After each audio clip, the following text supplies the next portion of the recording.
Isso está muito além de qualquer tipo de loucura. Eu não vendo armas para a Ucrânia. Ele entende que eu não vendo armas para a Ucrânia, e sim para países da OTAN. Eles pagam o preço integral, e como essas armas são distribuídas, eu não faço ideia. Diante disso, como ele pode conciliar isso com o que o secretário de Estado dele disse, sob juramento em depoimento no Senado?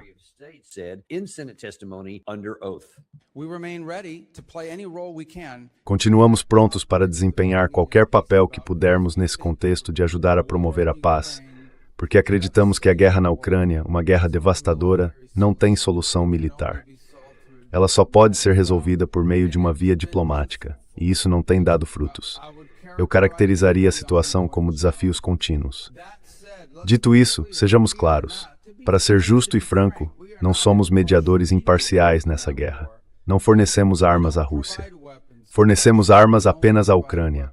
Não impomos sanções à Ucrânia. Impomos sanções apenas à Rússia. Portanto, claramente tomamos um lado. Continuamos vendendo armas à Ucrânia, aliás, por meio do programa Pearl, sem impedimentos pelo que aconteceu no Oriente Médio ou em qualquer outro lugar. E veja, gostaríamos muito de ver isso chegar a um acordo negociado. Neste momento, as perspectivas não parecem muito boas.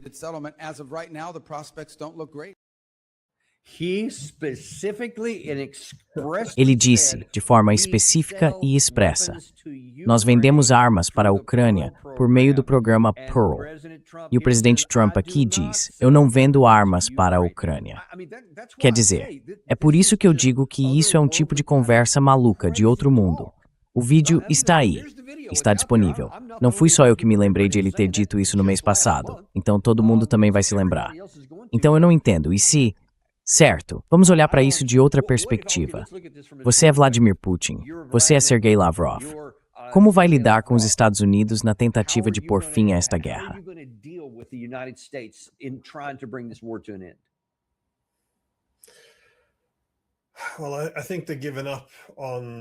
Bem, acho que eles desistiram da diplomacia.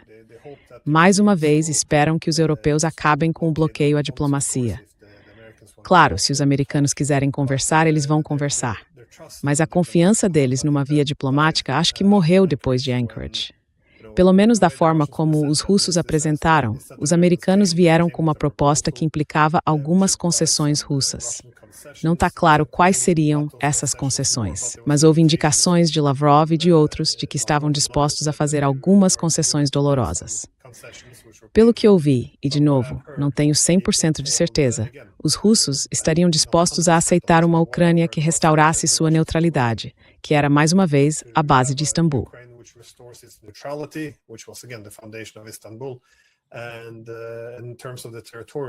E em relação ao conflito territorial que resultou disso, eles estariam dispostos a aceitar o Donbass. Bem, eles teriam de ficar com todo o Donbass. Mas em Kherson e Zaporígia, congelariam as linhas de frente onde elas estão. E essa era, pelo que eu vi, a proposta americana. Os russos aceitaram. Depois os Estados Unidos começaram a recuar em relação a toda essa proposta, e os russos ficaram com a impressão de que os americanos não queriam de fato pôr fim à guerra. Estavam apenas terceirizando essa guerra para os europeus, para fazê-los pagar por ela e para transformá-los em estados de linha de frente. E, mais uma vez, continuar a guerra poderia ser visto como algo de interesse estratégico dos Estados Unidos, na medida em que enfraquece ainda mais a Rússia.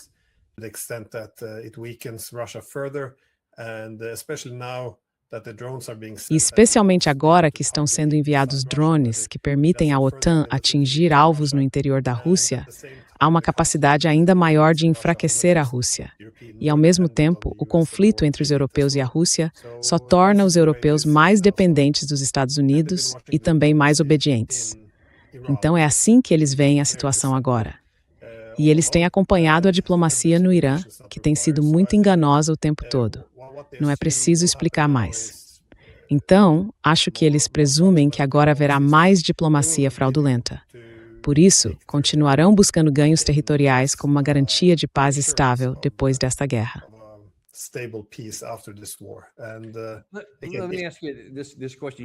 Deixe-me fazer essa pergunta, porque obviamente isso acabou de cair no nosso colo.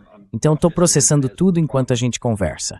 Mas, me colocando no papel adversário, é assim que eu veria isso. Rússia, Irã e os dois conflitos envolvidos.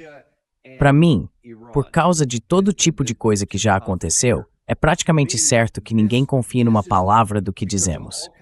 Ninguém confia numa assinatura em documento algum, ponto final. Então, não há hardcore crença nisso.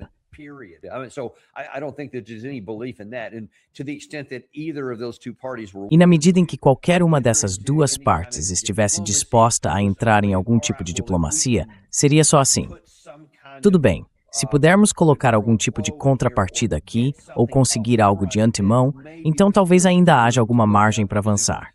Porque se eles fornecerem algo antes de fazermos outra coisa, talvez consigamos de algum modo sair disso. Mas, quando você vê algo assim, essa contradição direta com o que o presidente e o secretário de Estado disseram, o que fica óbvio aqui para mim é que isso diria à Rússia: não adianta conversar sobre nada. Se você é o Irã, não adianta conversar sobre nada. Vamos ter que tentar resolver isso militarmente, no campo de batalha, porque eles nem conseguem ser razoáveis no que estão dizendo. Você vê de outra forma?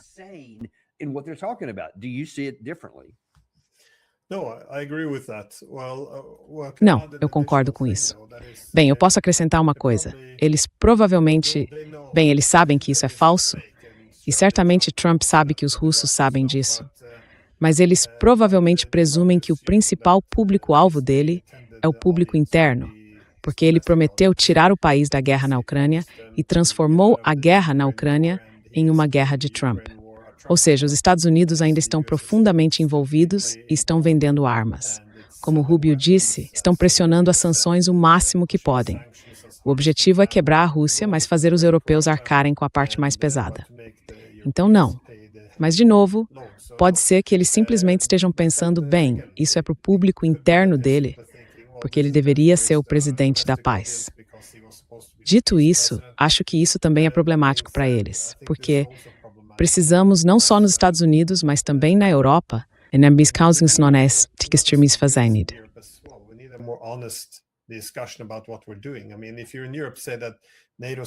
Quero dizer, se você estiver na Europa e disser que a OTAN está participando dos ataques contra a Rússia, isso é considerado propaganda russa.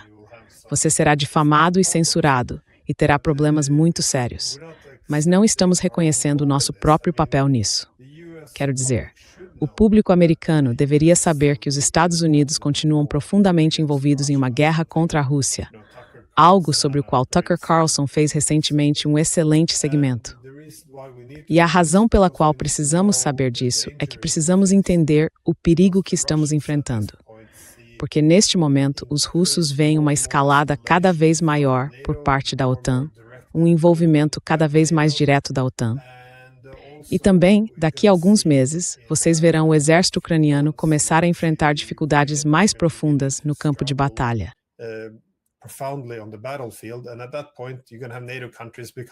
E nesse ponto, os países da OTAN vão voltar a entrar em pânico, tentando desacelerar o avanço russo. E aí podem fazer alguma coisa estúpida, como escalar ainda mais o conflito. Então, o principal desafio agora na Rússia, a principal fonte de grande preocupação, é como restaurar a dissuasão. Porque permitimos que a OTAN fosse longe demais. Quero dizer, os países da OTAN podem atacar profundamente dentro da Rússia. Há países da OTAN falando abertamente que precisamos levar a guerra para a Rússia. Vamos construir milhares de mísseis balísticos e drones de longo alcance para podermos atacar profundamente dentro da Rússia. Vamos entregá-los à Ucrânia e fingir que são os ucranianos que os estão lançando.